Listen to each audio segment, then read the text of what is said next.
नमस्कार. डिअर तुको मध्ये अतिशय सुंदर संवाद विनायक वगळे सरांनी अतिशय सुंदर प्रकारे मांडलाय. तो असा आहे बघा, की खरं सांग विठोबा, असंच काहीसं झालं होतं का? कासावी जीवाने रुसलेल्या रखुमाईला शोधता शोधता तू पार हातबल झालास आणि अपराधी मनाने पार मोडून पडलास. पण विठोबा, तू सतत चुकलायस. पण विठोबा, तू सतत चुकलायस आणि ती रुसून जाईपर्यंत तू स्वतः मधूनच मशगूल राहिलास.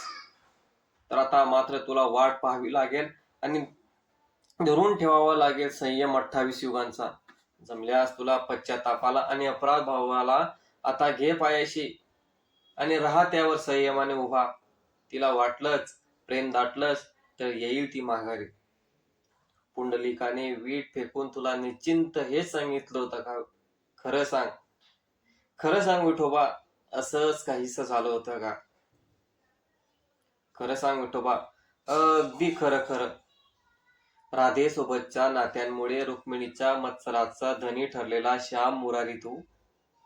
राधेसोबतच्या नात्यांमध्ये रुक्मिणीचा मत्सराचा धनी ठरलेला श्याम मुरारी तू रुसलेल्या रखुमाईच्या विरहात पश्चाताप दगडानेच विठोबा अवतारात बदलला असणार आहे. आणि प्रचंड गिल विरहाच्या त्रासामुळे तुझ्यातली करुणा बुद्धाच्या जवळ जाऊन पोचली. रखुमाईच्या पाठ फिरवल्याने तू अगदी स्वैरभैर झालास. मी अस्वस्थ मनाने तिला शोधता शोधता एका विटेवर जागच्या जागी थिजलास आणि म्हणत राहिलास टाहो फोडून 28 युगे, रखमे, मी इथेच उभा आहे, अगदी इथेच, याच विटेवर कटीवर हात ठेवून तुझी वाट पाहत. पुंडलिकाच्या भेटीआधी वाटेत मला भेटला होता विठोबा. कासावीस आणि स्थिर अस्वस्थता होती त्याच्या निशी गेला. रखुमाईच्या शोधात रणरणत्या उन्हात हतबल होतास मेघश्याम. मनाला रुसून गेली रे माझी, काहीच लागेना तिचा ठाव.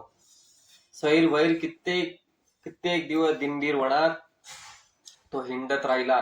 पुंडलिकाच्या विटेवरी दमून क्षणभर तिथेच विसावला.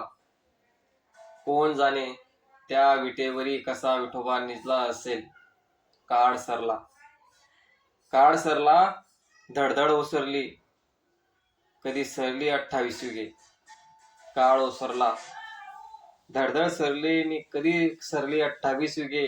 जिच्या शोधात सैरभैर धावत होता, अस्वस्थ होता विठोबा, त्याच्याच मागे सतत होत्या रखुमाईच्या तीक्ष्ण नजरा. विठोबाच्या मागे आज दबक्या पावलांनी उभी रखुमाई म्हणते कशी, दमून निजलाय दादला माझा, सावकाश करा रे टाळ कुटाई. पण विठोबा, तू हे असा कठीण स्तर होऊन विटेवर थांबलास तरी किती काळ? निस्तेज चेहऱ्याच्या विठोबाचं हे किती निस्तेज चेहऱ्याच्या या विठोबाचं की ही हू की चू नाही. मी त्याला पुन्हा टोमण्यात म्हणालो, वय वय, तुझा संयम चांगलाच माहिती आहे मला, पण पश्चाताविवश विठोबा मात्र तसाच स्थिर विठोबा कायम विचारात असावा. मी भीमेला विचारलं, रखुमाई सोबतच्या नात्यातील गाळ जोवर तळाला जात नाही आणि फक्त वर प्रेमाचे तरंग येत नाहीत तोवर विठोबा संयमाची परीक्षा देतोय 28 युगांची. डिअर तुको मधील हा अतिशय सुंदर संवाद विनायक वगळे सरांनी अतिशय सुंदर प्रकारे मांडला आहे. तो तुमच्या सोबत मला शेअर करावा वाटला. धन्यवाद.